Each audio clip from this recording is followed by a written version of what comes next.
All right, let's do this then. Hello, everybody. Once again, welcome to another show. I'm here with my good friend, Andy Gagliano from Gaglaniano Mortgage, and we're going to be talking, as usual, real estate and mortgages like every other week. Andy, how good are you doing today? Hey, Tony, I'm doing well. How about yourself? I'm enjoying the weather, man. It got this beautiful Alabama weather, you know. We get cold, and then the next day is like summertime. Yes. So I experienced a good bit of that. I was in South Texas last week, and it was 85 degrees and a little overcast the first day I was there that afternoon. Overnight, the temp started dropping. The next morning, I woke up, it was 38 degrees, and the wind was blowing 20 to 25 miles per hour with 40 mile per hour gusts. Wow. So it changed very quickly in a matter of about 12 hours. Yep. It was something. That's Texas for you. Yes. Especially South Texas. Yeah. And a lot of people think, you know, they just think Texas, summertime, desert, hot, but they get snow down there. Not often, but they get snow down there. It was cold. They do, and it gets cold too. Yes. Yes, indeed. So, but yeah, I'm looking forward to this week. The weather forecast looks great, and I think it's going to get some people out, you know, get that little springtime itch. You want to get out and start looking at some houses? Yeah, especially now that, you know, I've seen a lot of buyers, and I've seen inventory start picking up also. And that's a good thing because buyers finally realize that, hey, wait, interest rates are not going to come down anytime soon. So let's get into the house now with today's prices, because in a year from now, according to the experts, prices are going to go up 3.3% this year. And in 2026, they're expecting the prices to go up at least 1.5%. So, you know, there's nothing on the forecast. Of course, we don't have a crystal ball that able to predict the future, but the way it's being, and as we follow the trends, prices are going up, definitely. And interest rates are not coming down anytime soon. So, with that said, some people are having some problems coming up with down payment. So, we have a loan, and actually it's not a loan. We need to clarify that. FHA. People think that it's a government loan, but it's not. What it is an insurance. So a lender give you money to buy a house, and that money is insured by FHA, by the government, and there is a price to pay for it. So let's talk about, first of all, down payment. What is the down payment that you can give on an FHA loan? So that's a little bit of a trick question. And let me tell you why I think it's a trick question. So FHA guidelines say a buyer has to have a minimum contribution into the transaction of 3.5% of the sales price. So if you're talking about a $300,000 house, that's $10,500. So that 3.5% contribution is the minimum amount required for a down payment for FHA. Now, here's where we get into the trick question part. There are numerous down payment assistance programs that can be paired with FHA loans so that a buyer can get into an FHA loan with no money out of pocket, as far as down payment is concerned. Yeah. Now, that's where Tony has to come into play to work out his magic on getting the seller to pay the closing cost. But the way that works is it's done with a first mortgage and a second mortgage. So the first mortgage is that FHA loan with 96.5% of the sales price that's used to pay the seller, 96.5% of what they're asking for the property. And then the 3.5% for the down payment comes generally, it can come from several sources, but generally it comes from the lender in the form of a second mortgage that can either have or require repayment or not require repayment. It could also come from a nonprofit. So a nonprofit can gift the money to the buyer for down payment, and then that covers the 3.5% from the buyer as well. And so again, that nonprofit, sometimes those are grants, sometimes they are, again, they could be a second mortgage. So that's a very long answer to a very short question. Bottom line is 3.5% down payment is required. That down payment can come from a gift or a grant, and that could come from a nonprofit organization or from a lender in the form of a second mortgage. Now, if the seller is helping, contributing with that, is that considered a concession, a seller concession? Because FHA got certain guidelines regarding how much money the seller can, how much money, what is a concession, and where that concession has to be distributed, right? Correct. So with FHA, there's an allowance that a sellers can give, and we now call it an interested party contribution. And with FHA, that interested party contribution can be up to 6% of the sales price of the home. So again, you're talking a $300,000 home, then that's 6% of that's $18,000 that the seller can apply towards the buyer's closing cost. So what we're looking at is, if closing costs, say, are $10,000 on that home at $300,000, and that's very much a decent estimate. Yeah. Then the seller can pay all of the closing cost on that for that buyer on that home, and then the buyer can get that gift or grant from a nonprofit or from the mortgage company to cover the 3.5% down payment, and they essentially can come to closing with no money. Wow. Now, I want to throw something out there, because a lot of times people get very excited and they say, hey, no money, I can afford the monthly payment, I just don't have 20 grand to put into a transaction. We can help with that, but you still, as a buyer, you still need a little bit of money in savings to apply towards a transaction up front, because Tony's going to ask for earnest money. Earnest money is a good faith deposit that a buyer is going to put onto or put with an offer to let that seller know that the buyer, that you, the buyer, are serious about buying the house. But you're also going to need money for a home inspection. You're going to need money for an appraisal. You're going to need money for some incidental inspections that may arise.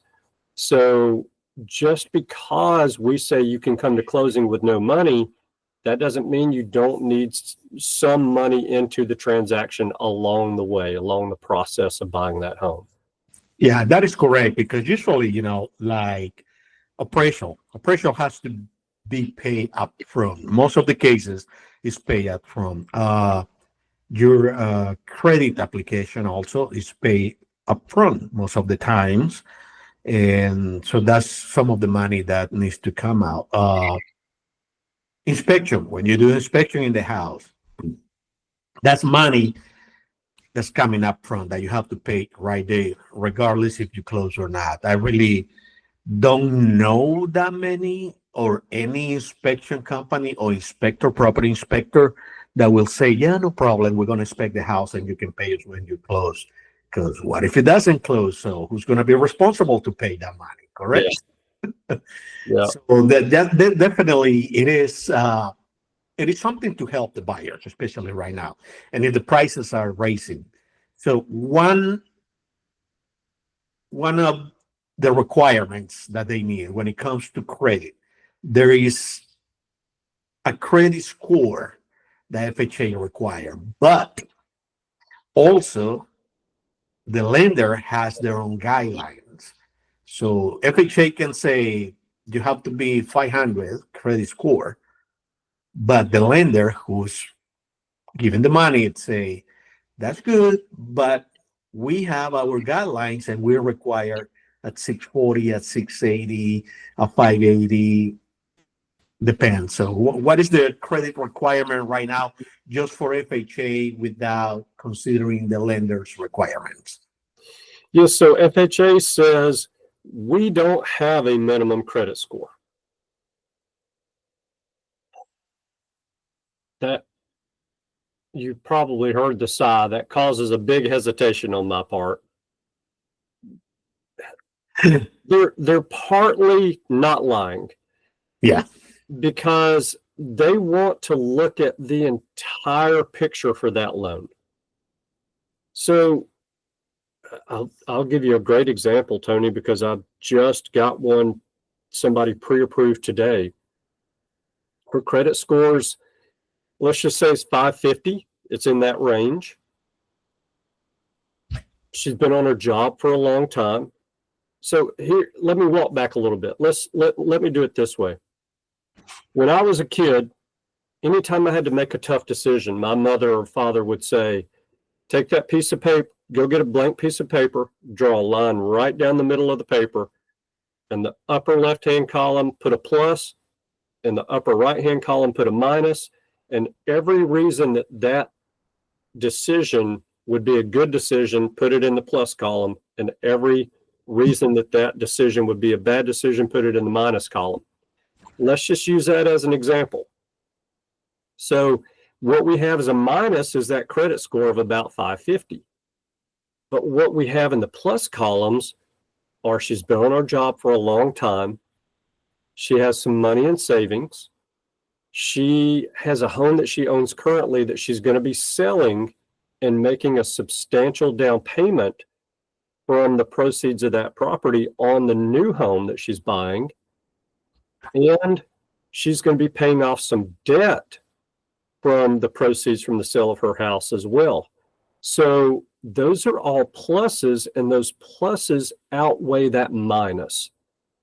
And so we were able to get her pre-approved with a credit score of right around 550, and she's going to be making an offer over the next day or two on a property, and hopefully we'll get her closed in the next 30, 45 days if they can work out a contract. So that,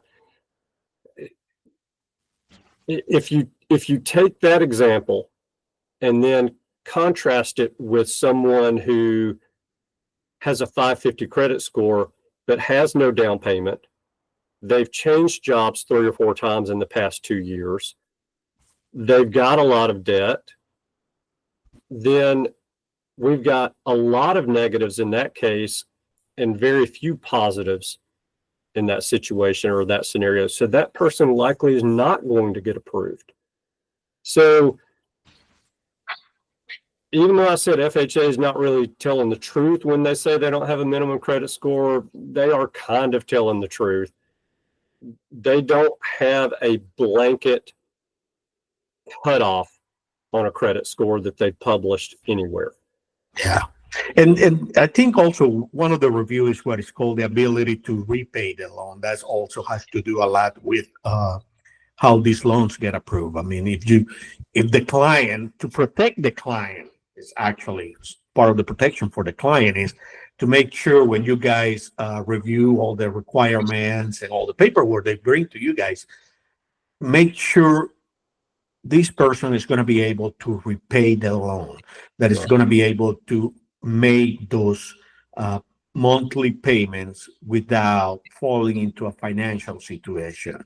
That has to do a lot with the DTI, with the debt to income ratio. Yeah.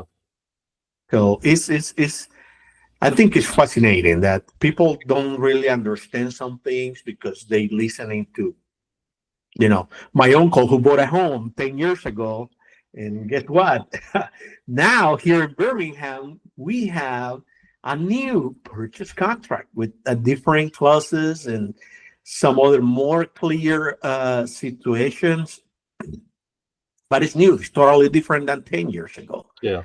Totally different than 2 years ago, actually. Yeah. So, and that comes with the mortgage side also, since we have the bubble back in 2008 and that problem, there's new requirements, new rules, and new things that you guys need to follow to ensure that you guys are not only protecting yourself, but also protecting the consumer to make the right decision at the right time. Yeah. I love your example. We hear it all the time. I know you see it all the time as well. Look, it's as a buyer, it's great to talk to family and friends and get their opinions, get their input.